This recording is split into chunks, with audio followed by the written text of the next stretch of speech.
अच्छा जी, आज हम लोग शुरू करें यूनिट नंबर 3।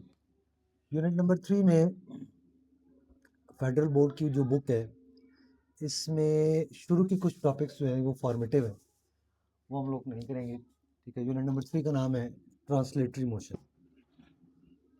ट्रांसलेटरी मोशन सही हो गया जी। अब इस मोशन की कुछ टाइप्स हैं, ट्रांसलेटरी मोशन की डेफिनेशन है, इक्वेशंस ऑफ मोशन है, मोशन की कुछ कंडीशंस हैं। ठीक है जी, ये हम लोग नहीं कर रहे, ये फॉर्मेटिव है। हम लोग इसके जो दो इम्पोर्टेंट मेन टॉपिक्स हैं उनकी तरफ जा रहे हैं। इसमें पहला टॉपिक है प्रोजेक्टाइल मोशन का। प्रोजेक्टाइल मोशन एक बहुत इंपॉर्टेंट क्वेश्चन है, ठीक है, और इसमें से लॉन्ग भी बनते होते हैं, शॉर्ट भी बनते होते हैं, एमसीक्यूज में भी इसकी कंट्रीब्यूशन होती है। प्रोजेक्टाइल मोशन का सवाल कैसे आएगा, हमें इसको कैसे लिखना है।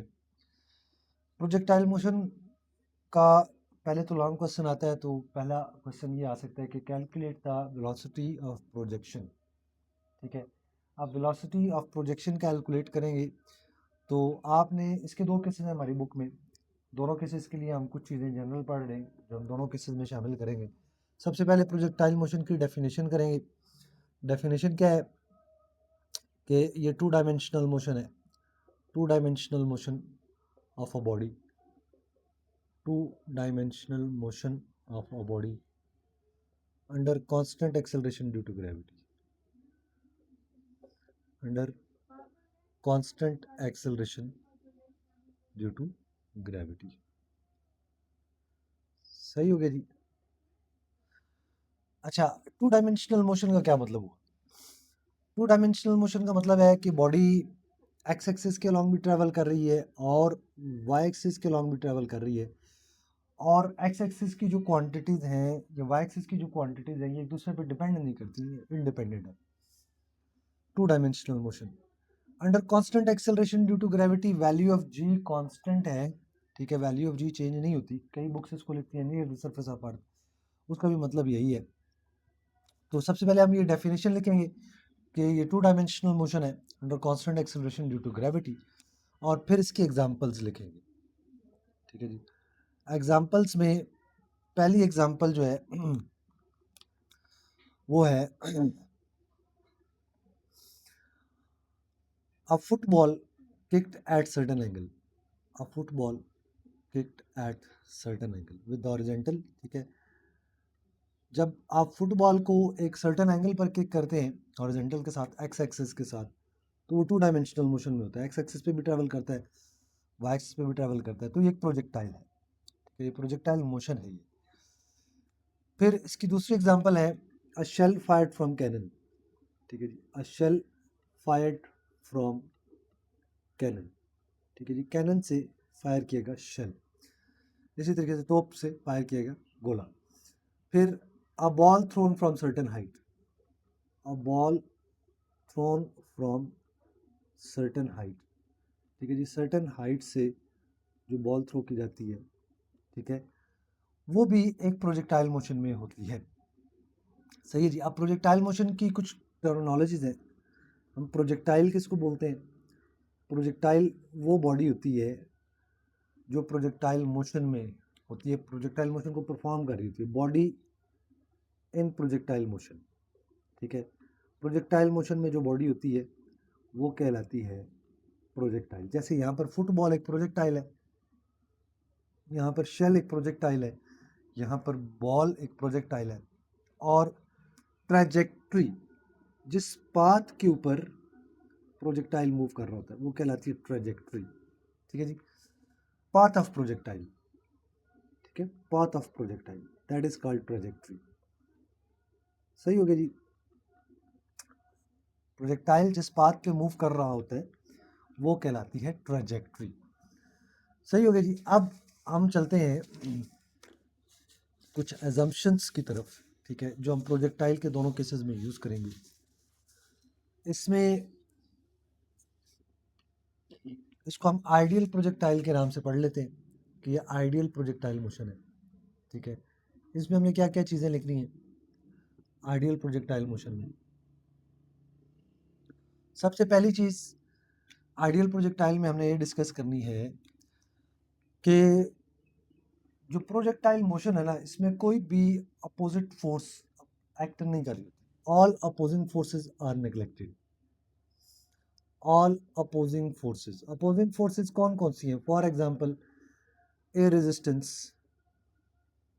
रेजिस्टेंस या आपकी हो गई स्पिन ऑफ प्रोजेक्टाइल, ठीक है जी, ये अपोजिंग फोर्सेस हैं, they are neglected. All opposing forces are neglected. ठीक हो गया जी। इसका मतलब ये है कि जो प्रोजेक्टाइल है वो सिर्फ एक ही फोर्स के इफेक्ट में मूव कर रहा होता है, एक ही फोर्स के इन्फ्लुएंस में मूव कर रहा होता है। ठीक है जी। The projectile moves only under the influence of force of gravitation. ठीक हो गया जी। सिर्फ एक ही फोर्स इस पर एक्ट कर रही है, only under the influence of force of gravitation. ठीक हो गया जी। प्रोजेक्टाइल जो है वो सिर्फ और सिर्फ फोर्स ऑफ ग्रेविटेशन के इन्फ्लुएंस में मूव कर रहा होता है। ठीक है, उसके ऊपर एक्ट करने वाली सिर्फ एक फोर्स है, that is force of gravitation. Number 3, ठीक है, प्रोजेक्टाइल के ऊपर कोई हॉरिजेंटल फोर्स अप्लाई नहीं हो रही थी। ठीक है, एक्स एक्सिस के अलोंग कोई फोर्स अप्लाई नहीं हो रही थी accept at the point of projection. Point of projection यानी कि जहां से प्रोजेक्टाइल अपनी मोशन शुरू करेगा, उस पॉइंट के अलावा किसी पॉइंट के ऊपर प्रोजेक्टाइल पे कोई हॉरिजेंटल फोर्स एक्ट नहीं करती। ठीक है जी।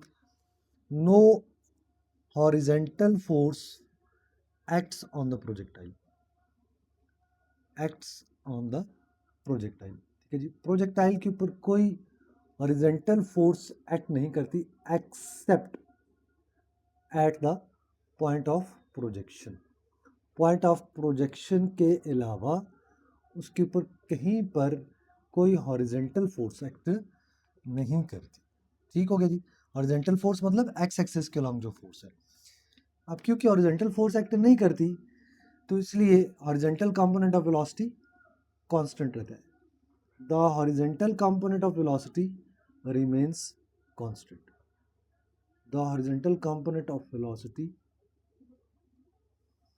Remains constant through out the motion. कहीं पर जो वी एक्स है ना, ठीक है, ये चेंज नहीं होता थ्रू आउट द मोशन। पूरी मोशन में कहीं पर वेलोसिटी का हॉरिजेंटल कंपोनेंट चेंज नहीं होता, ये कांस्टेंट रहता है। वी एक्स कह लें, ठीक है, या आप कह लें कि v i x is equal to v f x, इसको हम वी एक्स का नाम दे दें। ठीक है, तो ये आपका सेम रहेगा।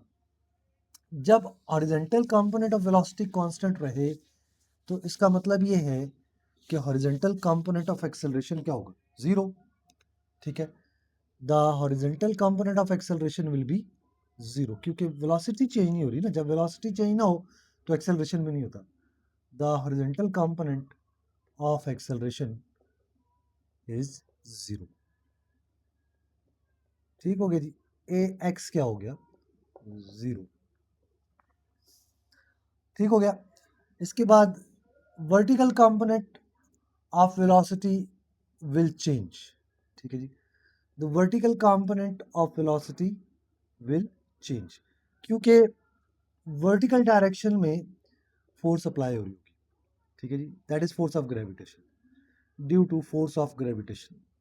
ठीक है जी, फोर्स ऑफ ग्रेविटेशन की वजह से जो वर्टिकल कंपोनेंट ऑफ वेलोसिटी है that will change, and vertical component of acceleration will be gravitational acceleration.